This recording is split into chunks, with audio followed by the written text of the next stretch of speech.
It's an honour to stand in the House today and speak in favour of this bill. And I want to thank the member from Don Valley North for bringing it forward. And the bill is entitled An Act to Proclaim May as Anti-Asian Racism Education Month. And this is an important step in dealing with anti-Asian racism. I was speaking with, just today, I was speaking with a resident of mine named Jane, and who lives in Chinatown, and she was talking about the racist attacks that she has experienced during the pandemic. She talked about microaggressions, especially at the beginning of the pandemic, where people would give her a disgusted look and then start moving away from her.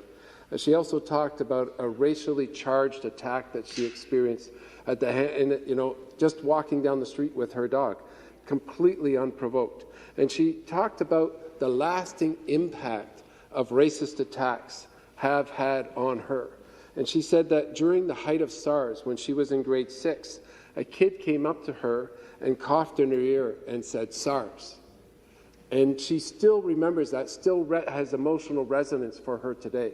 So these microaggressions, these racist attacks, have real implications and impacts on people. And so that's why it's so important that we actually deal with anti-Asian racism and all forms of racism. And I think the bill is a move in the right direction. I was speaking with the NDP's anti-racism critic, the member for Kitchener Centre, and I would really encourage all members of this House from all sides to speak with her. There is no member in this legislature who has a better understanding of anti-racism and how to overcome racism than that member. And I asked her about this bill, and she said, the bill is good. We need education in order to deal with racism.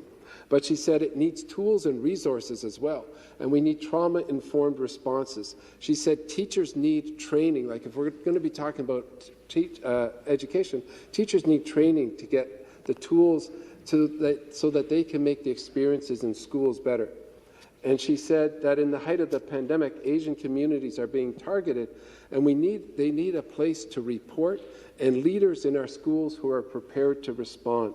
So those are some of the suggestions. I would highly encourage all members of the House to reach out to the member from Kitchener Centre, in strengthening this bill and actually implementing this bill so that we get the educational resources that are needed to actually deal with it. The other thing that I will say, I'm very proud to represent a large portion of Toronto's Chinatown, and I am also deeply ashamed of the long history of racism from the government and from the people of this country towards the Asian community. And we are starting to make amends for it, but there is so much more to do. We've got the railroad, the mistreatment, the horrible abuse of the railroad workers in the mid-1800s, and then the Chinese head tax, and then the Chinese Exclusion Act of 1923. And the Chinese Exclusion Act restricted all Chinese immigration into Canada, separating families. And so that many men who had immigrated before that were unable to earn enough money or to allow their families to come and join them. And between 1923 and 1946, when the law was finally repealed, only 15 Chinese immigrants were allowed into Canada. And I also want to talk about, so I'm glad that we're starting to make amends. There's been amends from the government level. The railroad, the Chinese railroad monument is in my riding, and I'm proud that we go down there every year and we celebrate down there the contribution of the Chinese community. And I want to give, I've got 1 minute left, I want to talk about Jean Lum and a challenge to the Chinatown community right now. So Jean Lum settled in Toronto's Chinatown in 1936, and she challenged the Chinese Exclusion Act, and she opened a restaurant with her husband. And in the 1960s, she saw that 2/3 of Chinatown was demolished to make room for the Toronto City Hall and Nathan Phillips Square. And she was the chair of the Save Chinatown Committee and advocated to save what was left of Chinatown from further demolition. And the challenge that is being faced by Chinatown right now is that of gentrification. And Chinatown's history of displacement must not be repeated.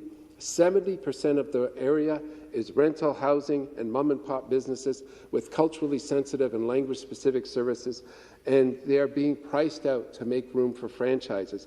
Chinatown is constantly under threat for gentrification, so I would highly recommend that the government look at ways and work with us in the opposition to look at ways to preserve Chinatown so that we have this incredibly vibrant community in the future in Toronto.